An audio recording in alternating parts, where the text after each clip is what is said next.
My name is Courtney, and I'm 34 years old. I was leaving my Tuesday morning yoga class, feeling peaceful for the first time in months since my mother passed away 3 months ago. Then my phone buzzed with a text from Marcus, my lawyer.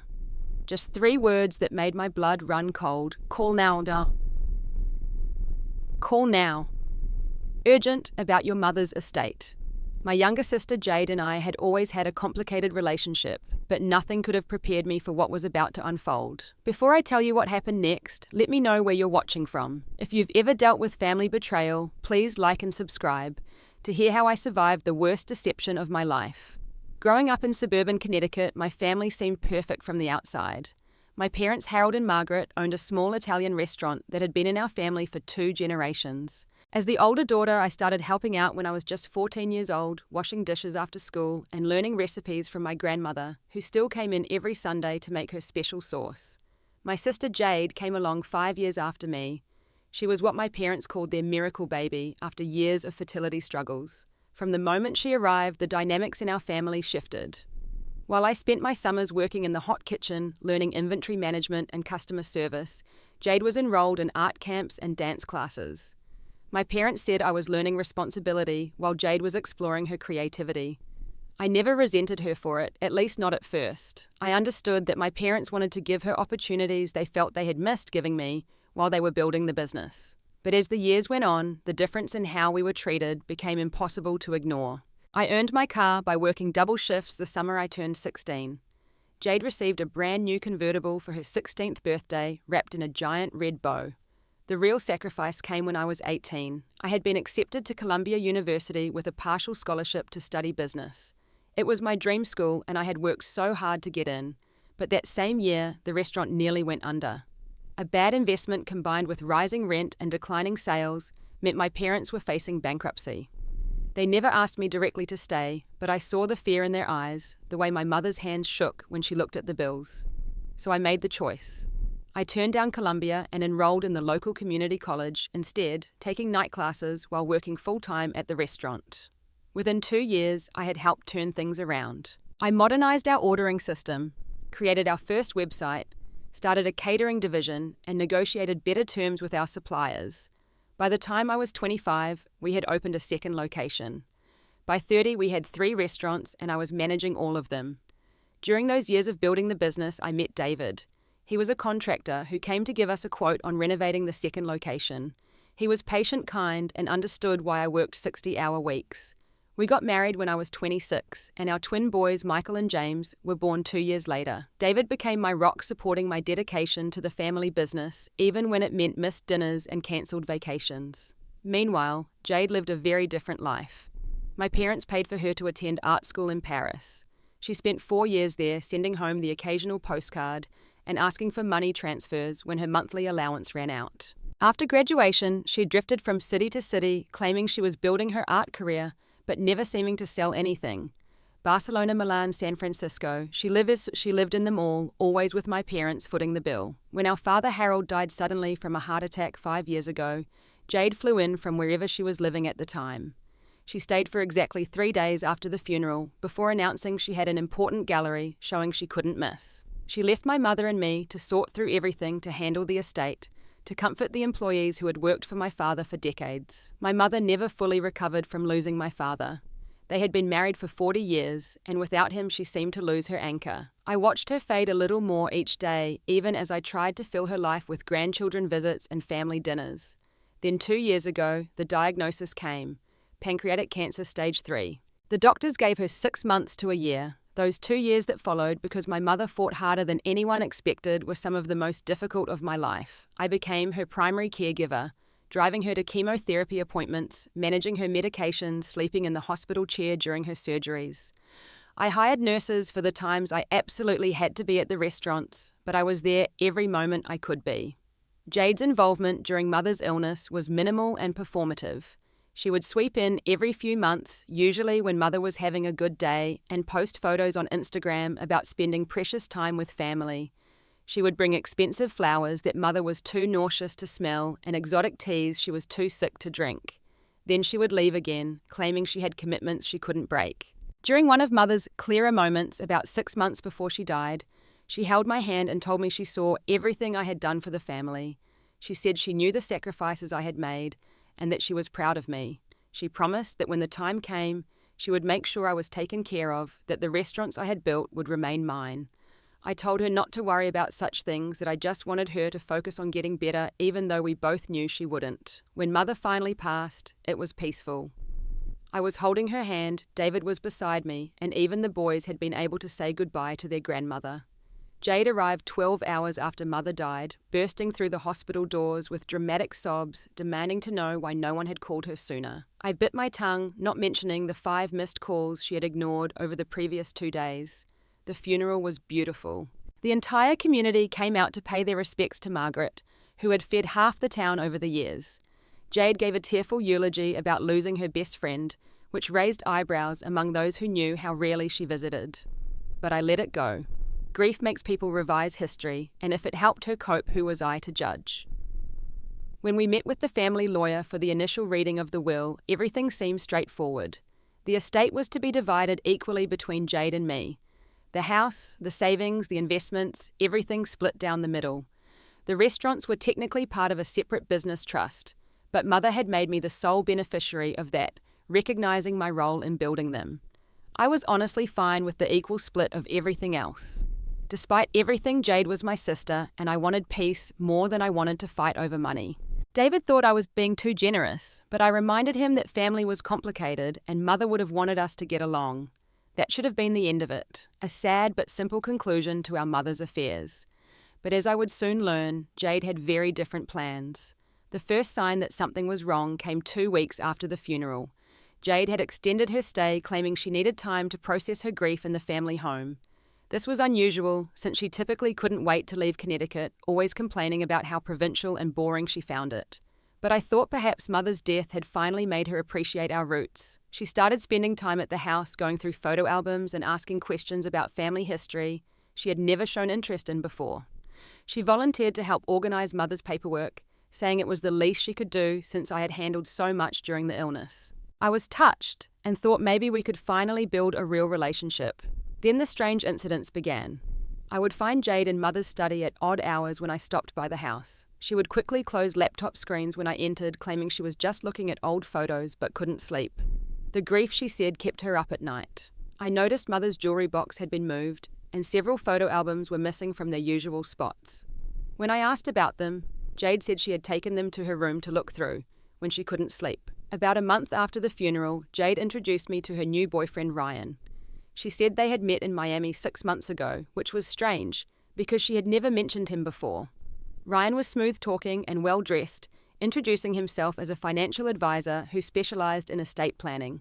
He seemed very interested in our family business, asking detailed questions about the restaurant's valuations and profit margins. David immediately disliked him, saying something about Ryan felt off, but I tried to give him the benefit of the doubt for Jade's sake. The request started small. Jade suggested we should sell the family home quickly, claiming the market was perfect, and we would lose money if we waited. She had already gotten a quote from a realtor friend of Ryan's, and the number was surprisingly low, about $70,000 below market value. When I questioned it, she became defensive, accusing me of trying to control everything, just like I always had. I discovered Jade had made copies of the house keys without asking when I arrived one morning to find the front door unlocked and her car gone. She claimed she needed access to feel close to Mother, but something felt wrong about finding drawers opened and papers scattered in the home office. My friend Sandra, who worked at the local coffee shop, mentioned seeing Jade meeting with an older woman I didn't recognize. They had been huddled over documents for hours, and Sandra said it looked intense. When I casually asked Jade about it, she said it was just someone interested in buying some of Mother's antiques. But Mother's antiques were still in the house untouched. The call from the bank was what really set off alarm bells. They were calling to verify some unusual activity on Mother's accounts. Apparently someone had been trying to access accounts that should have been frozen after her death. The banker, who had known our family for years, thought it was probably just a misunderstanding, but wanted to let me know. When I confronted Jade, she said she had just been trying to make sure all the bills were paid, that she was trying to help. Her sudden interest in my children was perhaps the most unsettling change. Jade had never shown much interest in being an aunt, usually forgetting their birthdays and barely acknowledging them at family gatherings. Now she was offering to babysit, showing up with expensive gifts and asking about their schedules and activities. The boys were confused but happy for the attention, not understanding why their mother grew tense whenever Aunt Jade appeared. One evening, David found Jade in our home office. We had given her a key for emergencies, but there she was photographing documents from our filing cabinet with her phone. When confronted, she claimed she was just trying to understand the family finances better to learn about the business since she had been absent for so long. She said I was being paranoid and controlling, that I couldn't stand the idea of her being involved in family matters. But I knew my sister. I knew her tells the way her left eye twitched when she was lying, how she played with her hair when she was nervous. Every instinct screamed that something was very wrong, but I couldn't figure out what she was planning. David wanted to change the locks and cut off contact, but I was still trying to preserve what was left of our family. The decision to install security cameras at the family home came after I noticed someone had been there while I was at work. Small things were moved, Mother's desk drawers were out of order, and the spare key hidden under the garden statue was in a different position. The cameras were small and discreet, and I didn't tell anyone about them, not even David at first. What they captured made my blood run cold. Jade entering the house at 3 a.m, moving through rooms with a flashlight photographing everything from family photos to financial documents. She spent 2 hours in Mother's study going through every file, every drawer. When I confronted her with the evidence, she broke down crying, claiming she was just looking for Mother's recipe book that she wanted something to remember her by. She was so convincing that for a moment, even I almost believed her. My friends started pulling me aside with warnings. Jennifer from the bank mentioned Jade had been asking questions about property transfers. Mark from the title company said she had inquired about deed changes. Everyone seemed to have a story about Jade poking around where she shouldn't be, but when pressed, she always had a reasonable explanation. David finally put his foot down after finding Jade in our garage going through boxes of Mother's things we had stored there. She claimed she was looking for Christmas ornaments for her apartment, but it was September. He told her she was no longer welcome in our home without an invitation, which led to a screaming match, where Jade accused us of trying to cut her out of her inheritance. That was 3 months after Mother's death. I thought things couldn't get worse. I was trying to hold everything together, running the restaurants, raising my boys, grieving my mother, and managing an increasingly hostile sister. I was exhausted, emotionally and physically drained. Then Marcus called. When I called Marcus back from my car, his voice was different than I had ever heard it. He had been our family lawyer for 15 years, had seen us through my father's death and mother's illness, and was usually calm and measured. But that morning he sounded genuinely shaken. He asked me to come to his office immediately and to bring David.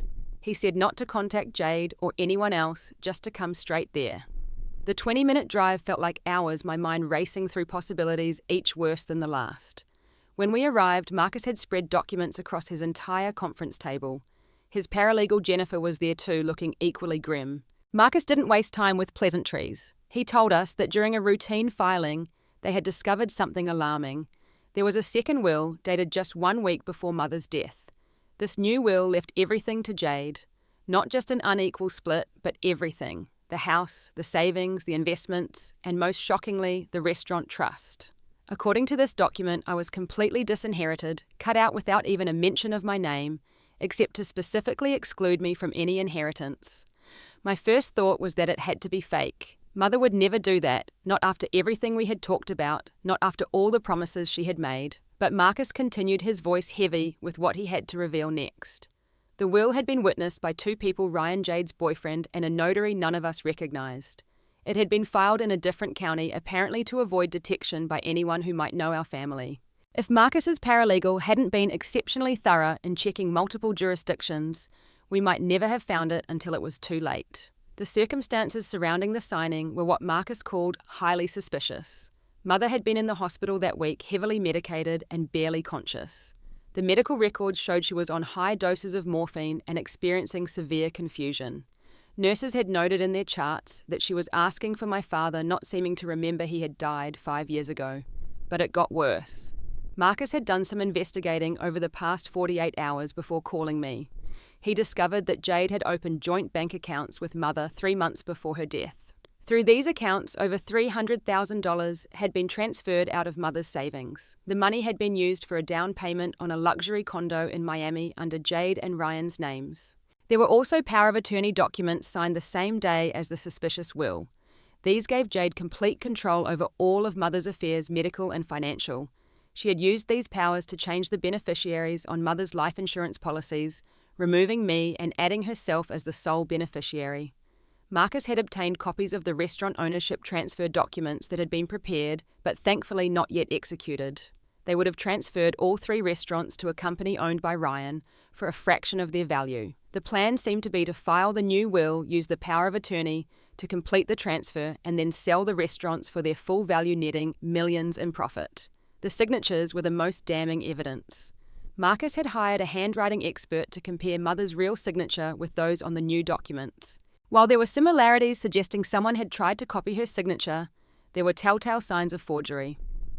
The pressure was wrong, the angles were off, and most importantly, the signatures were too consistent. A dying woman on heavy medication wouldn't have been able to sign her name the same way multiple times. The medical records painted a horrible picture. During the week the will was supposedly signed, Mother was listed as confused and agitated. Nurses noted that Jade had been limiting visitors, claiming Mother needed rest. Several noted that Jade had specifically requested I not be allowed to visit, saying my presence was causing Mother stress. One nurse brave enough to document her concerns wrote that she witnessed Jade becoming aggressive when Mother asked for me.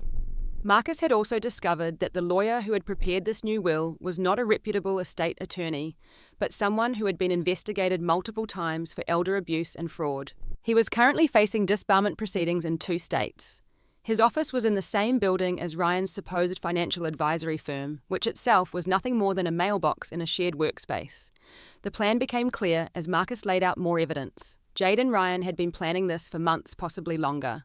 They had systematically isolated Mother from me during her final weeks, created fraudulent documents, and were preparing to steal everything our family had built. The only reason they hadn't succeeded yet was because they were waiting for what they thought was an appropriate time after the funeral to file the documents to avoid suspicion. Marcus had found text messages through a court order for phone records. The messages between Jade and Ryan were damning. They discussed Mother's medication schedule, noting when she would be most confused. They talked about keeping me away from the hospital. One message from Ryan to Jade read, "She is so out of it, she will sign anything." Another from Jade responded, "My sister will not know until it is too late." There were messages discussing their plans for the restaurants, how they would sell them to Ryan's connections in Miami, how they would split the profits. They had even discussed what story to tell if anyone questioned the will, how Jade would claim Mother had always favored her, but kept it secret to avoid hurting my feelings during her lifetime. The scope of the betrayal was breathtaking. This wasn't a moment of greed or a decision made in grief. This was a calculated, methodical plan to steal everything while our mother was dying. They had taken advantage of a dying woman's confusion, isolated her from her family, and forged documents to enrich themselves. Marcus had bank records showing Jade's spending in the weeks after Mother's death, but before the will was supposed to be revealed. Designer clothes, jewelry, first-class flights, luxury hotels. She was already spending her expected windfall, while I was still paying off Mother's final medical bills from my own savings. As Marcus finished laying out the evidence, the room was silent. David was gripping my hand so tightly it hurt, but I couldn't feel anything. I was numb, unable to process that my sister, the little girl I had helped raise, had done this. Not just to me, but to our mother in her final days. Marcus said we needed to act fast. He had already filed injunctions to freeze all of Mother's accounts and prevent any property transfers. He had contacted the district attorney's office about criminal charges, but he wanted to give Jade one chance to make this right before everything became public. He suggested we call a family meeting, bring everyone together, including Jade and Ryan, and confront them with the evidence. Maybe faced with the reality of what they had done and the consequences they were facing, they would back down. It was a slim hope, but Marcus thought it was worth trying, if only to avoid a prolonged legal battle. I agreed, though part of me wanted to skip straight to pressing charges. But David reminded me that whatever happened, Jade was still my sister, and our mother wouldn't have wanted this to destroy our entire family if it could be avoided. The meeting was set for the next morning. Marcus would present everything in his office with security present in case things got out of hand. I didn't sleep that night, replaying every interaction with Jade over the past months, seeing all the warning signs I had explained away, all the red flags I had ignored in the name of family harmony. The morning of the meeting, I arrived at Marcus's office early. David was with me, along with our forensic accountant, Patricia, whom Marcus had recommended. She had spent the previous day going through all the financial records and had prepared a detailed report of every fraudulent transaction. The evidence was overwhelming, filling several boxes that sat ominously on the side table. Jade arrived 15 minutes late, which was typical. She swept in wearing a designer suit I had never seen before, probably purchased with mother's money. Ryan was beside her, his hand possessively on her lower back, dressed like he was heading to a yacht club. They had brought their own lawyer, a nervous-looking man named Gerald, who kept adjusting his tie and checking his phone. Marcus began the meeting calmly stating that some irregularities had been discovered in the handling of mother's estate. He said he wanted to resolve things quietly within the family if possible. Jade immediately went on the offensive, demanding to know why she hadn't been informed about this meeting earlier, and insisting that any discussion of the estate should go through her lawyer. That's when Marcus started presenting the evidence. He began with the timeline showing where Jade was and what she was doing in the months leading up to mother's death. He had created a visual presentation, complete with photos from social media, that contradicted Jade's claims about her whereabouts and activities. Jade tried to maintain her composure, at first occasionally whispering to Ryan or Gerald. She claimed that everything Marcus was showing was taken out of context, that I was trying to paint her as a villain because I couldn't stand the thought of sharing mother's estate. She actually said with a straight face that I had always been jealous of her close relationship with mother. When Marcus showed the security footage from the hospital, the room changed. The video was grainy but clear enough. It showed Jade in mother's room with a man we now knew was Gerald. Mother was in bed, clearly disoriented, weakly protesting something. The video showed Jade taking mother's hand and forcefully guiding it to sign documents while mother was trying to pull away. The audio was limited, but you could hear mother asking, "Where is Courtney? I need Courtney." While Jade kept saying, "Just sign here, Mom, then you can rest." At one point, mother clearly said, "I do not understand what this is," and Jade responded, "It does not matter, just sign it." Jade's face had gone white. Ryan tried to object, saying the video was inadmissible, that it was taken without consent. But Marcus reminded him that the hospital had security cameras in all rooms for patient safety, and the footage had been obtained through proper legal channels. Next came the nurse testimonies. Marcus had written statements from 5 different nurses who had cared for mother. Each one described Jade's controlling behavior, how she would send staff away when documents needed to be signed, how she insisted on being alone with mother during certain visits. One nurse, Maria, had written that she was so concerned about what she witnessed that she had filed a report with the hospital administration, though nothing had been done at the time. The text messages were the real turning point. Marcus read them aloud slowly, letting each one sink in. The one that made everyone in the room freeze was from Jade to Ryan. The old bat finally signed everything. Courtney is too stupid to figure it out, too busy playing the martyr at the hospital. By the time she realizes what happened, we will be in Miami living the life we deserve. Ryan's response was equally damning. Just make sure she does not die before everything is filed. We need at least a week to get everything in place. Jade had started crying, but they weren't tears of remorse. She was angry, screaming that we had violated her privacy, that the messages were illegally obtained. Gerald was frantically looking through his papers, clearly not having been prepared for this level of evidence. Ryan had stopped even pretending to be supportive, his face a mask of cold calculation as he probably tried to figure out his exit strategy. Marcus then presented the financial evidence. Patricia took over, showing every fraudulent transaction, every forged check, every unauthorized transfer. The total amount stolen was close to $500,000, not including the attempted theft of the restaurants and the house. She showed how the money had been systematically moved through various accounts to try to hide the trail, but Patricia had followed every dollar. The evidence of the long-term plan was perhaps the most shocking. Marcus had found documents on Jade's laptop which had been seized through a court order. There were files dating back 5 years to right after father's death. Jade had been planning this since then, researching elder law forgery techniques and how to contest wills. She had bookmarks for articles about family members who had successfully stolen inheritances and how to isolate elderly parents from other family members. There was even a spreadsheet where she had calculated how much she thought she deserved based on what she called years of being second best. She had assigned dollar values to every perceived slight, every advantage she thought I had received. According to her twisted logic, she was owed millions for her pain and suffering of being the younger daughter. Marcus revealed that Jade had created a fake charity in mother's name 6 months before her death.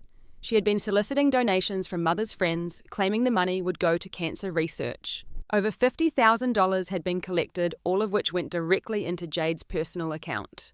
She had even sent thank you cards with mother's forged signature to the donors. The restaurant employee testimonies were heartbreaking.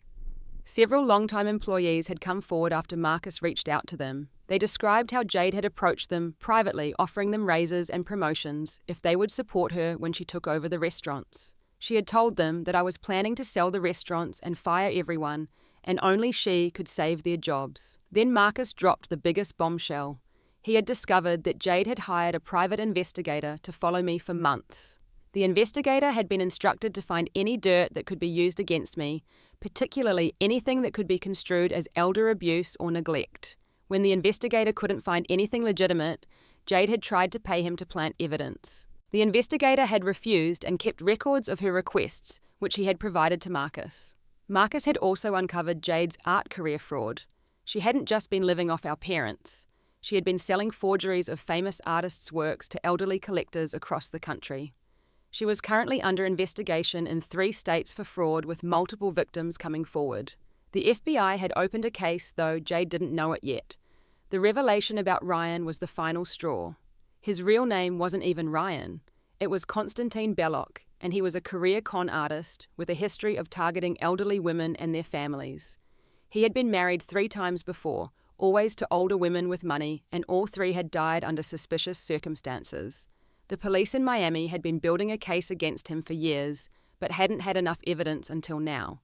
Jade's reaction to learning about Ryan's true identity was explosive. She turned on him, screaming that he had used her, that he had manipulated her into doing all of this.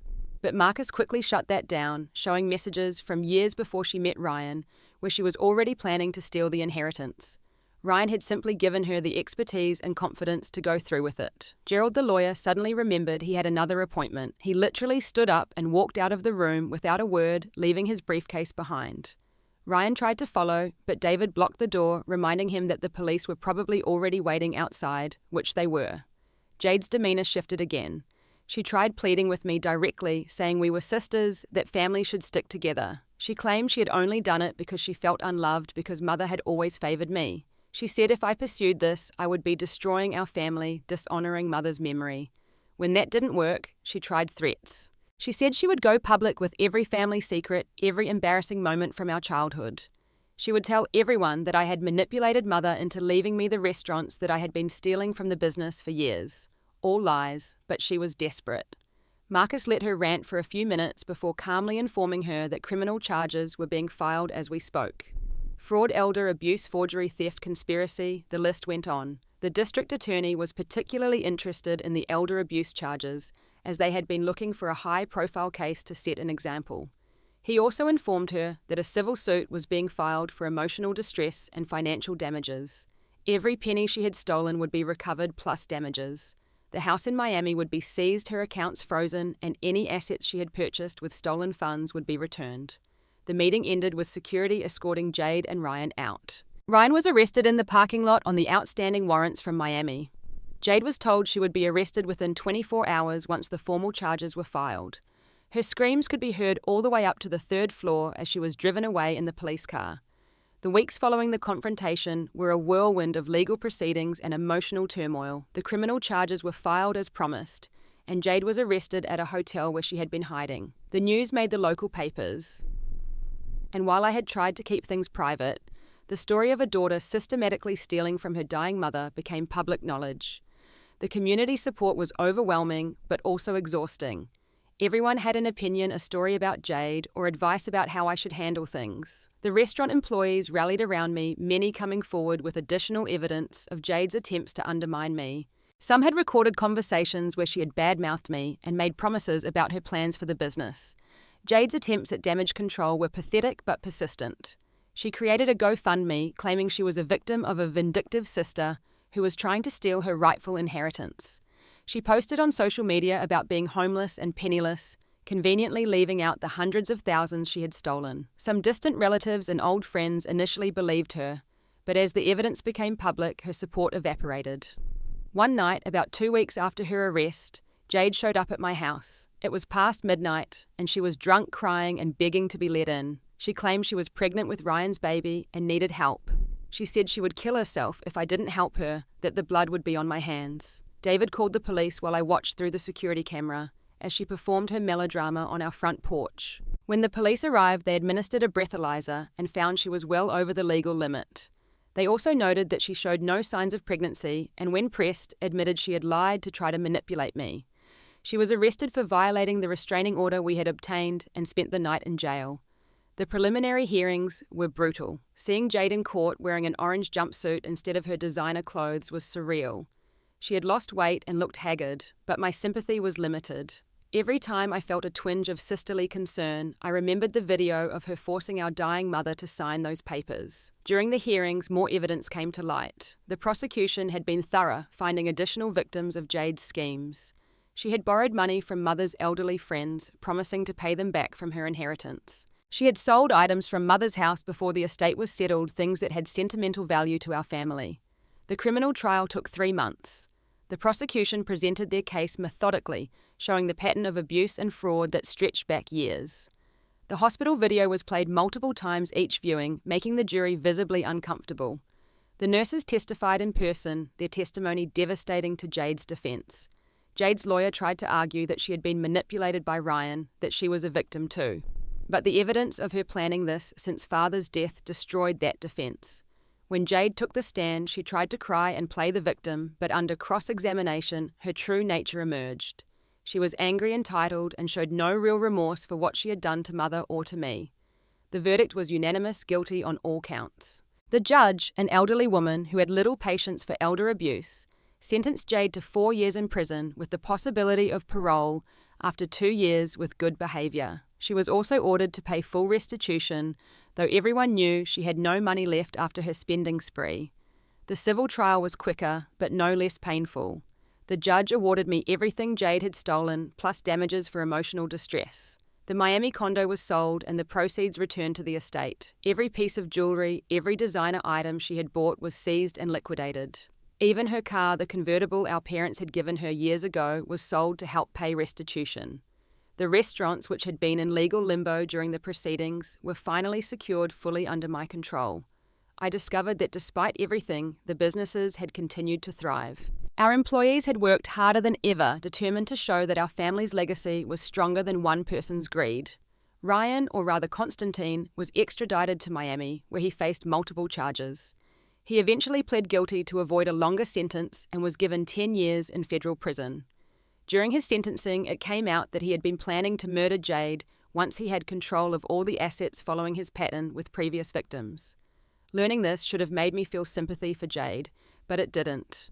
She had chosen him, brought him into our family, and conspired with him to destroy everything our parents had built. The fact that he was planning to betray her was just karma catching up. The hardest part was explaining everything to my boys. They were old enough to understand that their aunt had done something bad, but the full extent of her betrayal was too much for them to process. We told them that Aunt Jade had made some very bad choices and had to go away for a while to learn from her mistakes. They seemed to accept this, though they sometimes asked if she would come to family events when she got better. The extended family was divided. Some felt I should have shown mercy that sending my sister to prison was too harsh. Others were appalled by what Jade had done and supported me completely. Family gatherings became awkward with Jade's absence, a constant reminder of what had happened. Eventually, we stopped going to the larger gatherings, creating our own smaller celebrations with those who truly supported us. I started attending therapy to process everything.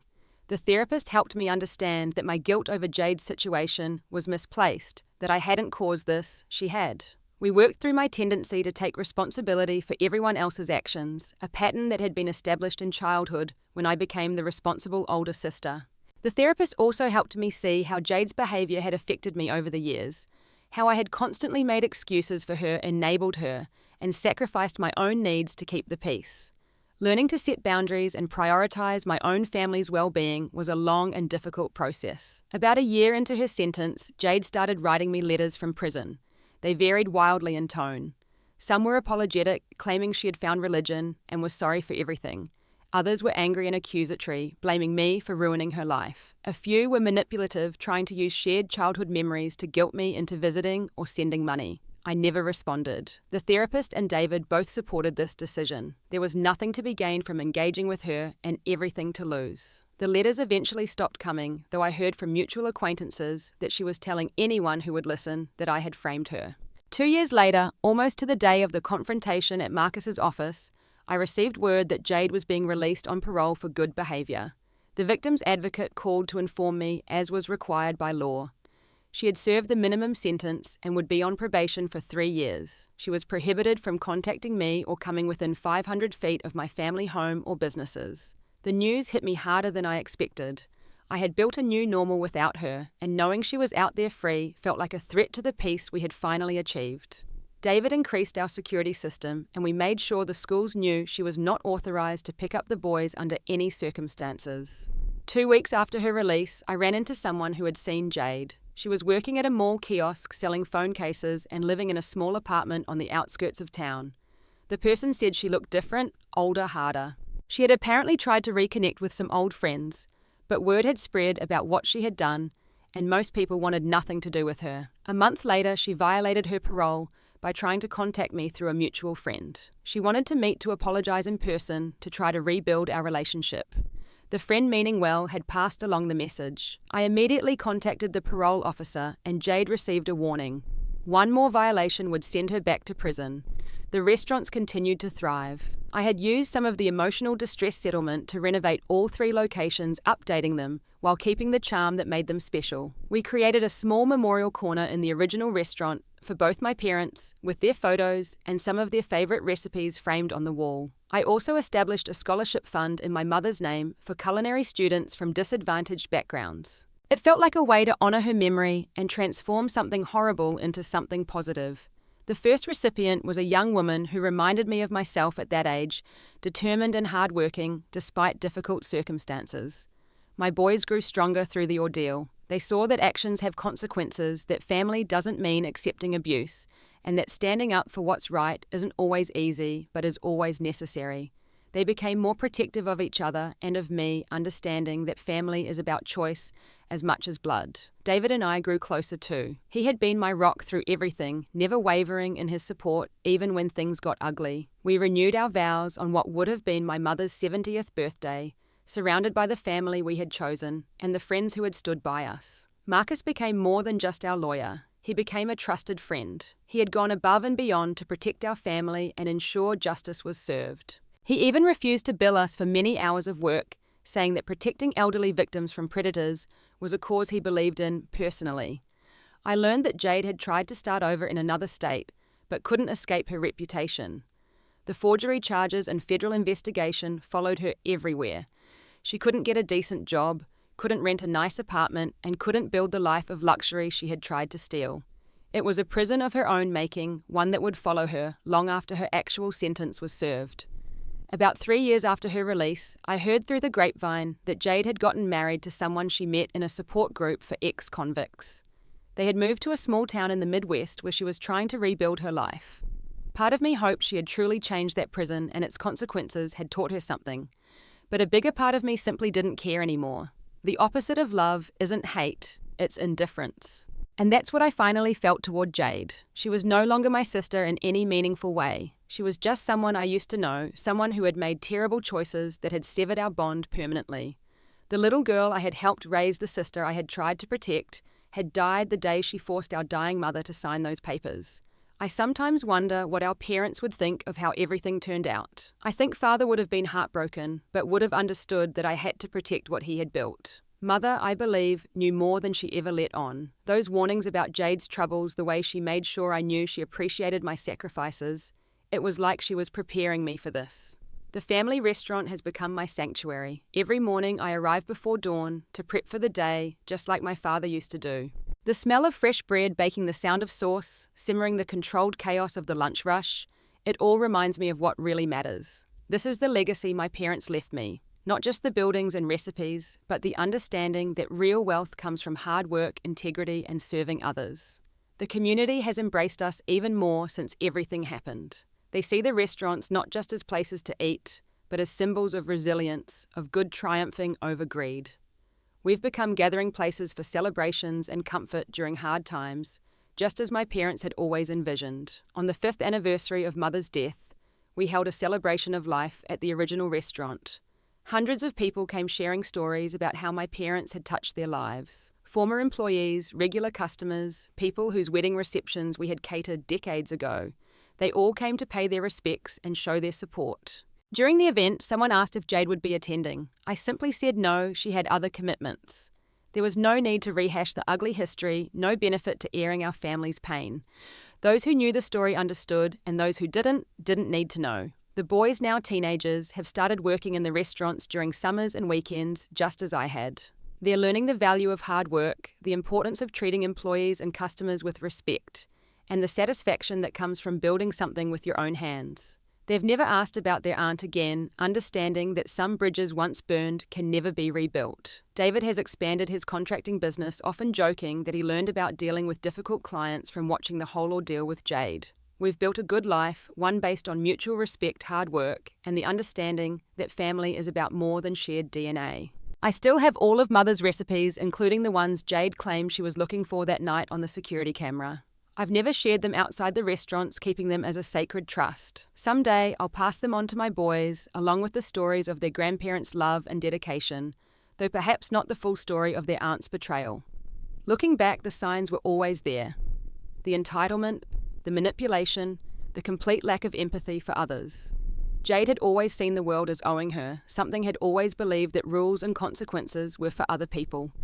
Mother and father's enabling hadn't helped, but ultimately Jade's choices were her own. The truth is, I mourned the loss of my sister long before she went to prison. I mourned her when I realized she could watch our mother dying and see only an opportunity for profit. I mourned her when she looked me in the eye and lied without hesitation. I mourned her when she chose greed over family, betrayal over love. But from that mourning came growth. I learned that protecting yourself and your family from toxic people isn't cruel. It's necessary. I learned that forgiveness doesn't mean allowing someone to continue hurting you. I learned that sometimes the most loving thing you can do is to let someone face the consequences of their actions. The restaurants now generate enough income that I've been able to hire excellent managers, giving me more time with my family. We take vacations now, real ones, not just the working trips we used to do. We've created the kind of family life my parents worked so hard to provide, but rarely got to enjoy themselves. Sometimes late at night, when I'm closing up the original restaurant, I feel my parents' presence. Not in a supernatural way, but in the way the place holds their memory. Every worn spot on the floor where my father stood for hours. Every burn mark on the old stove where Mother cooked thousands of meals. Every photograph on the wall of happy customers. They're all reminders that what we build with love and integrity can withstand any storm. The one thing I would tell anyone facing similar betrayal is this family isn't a license to abuse. Blood relation doesn't obligate you to accept mistreatment, manipulation, or betrayal. You have the right to protect yourself, your children, and your peace of mind from anyone who would destroy them, regardless of shared genetics. If you're watching this and dealing with family betrayal, know that the guilt you feel for protecting yourself is misplaced. That's not guilt, it's grief. You're grieving the relationship you wished you had. The family member you thought they were, the trust that was broken. Let yourself feel that grief, but don't let it convince you to lower your boundaries. The strongest families aren't those without conflict, but those who face challenges with integrity and come out stronger. My family, the one I've built with David and our boys, the extended family of employees and loyal customers, the chosen family of friends who stood by us, we're stronger than ever, not in spite of what happened with Jade, but because we survived it together. Mother's legacy lives on, not in the money Jade tried to steal, but in the values she instilled, the recipes she perfected, and the love she showed me even in her confusion and pain. Every day when I unlock the restaurant doors and smell that familiar mix of garlic, basil, and fresh bread, I thank her for giving me the strength to fight for what was right, even when it meant losing my sister. What advice would you give to someone discovering a family member's betrayal? Have you ever had to choose between family loyalty and doing what's right? Please share your thoughts in the comments below. If this story resonated with you, please like and subscribe to hear more stories of overcoming family challenges. And if you know someone dealing with a similar situation, please share this video with them. They need to know they're not alone. Thank you for listening to my story, and remember, the family you choose through trust and respect is often stronger than the family you're born into. May you find the courage to protect your peace and the wisdom to know when to walk away.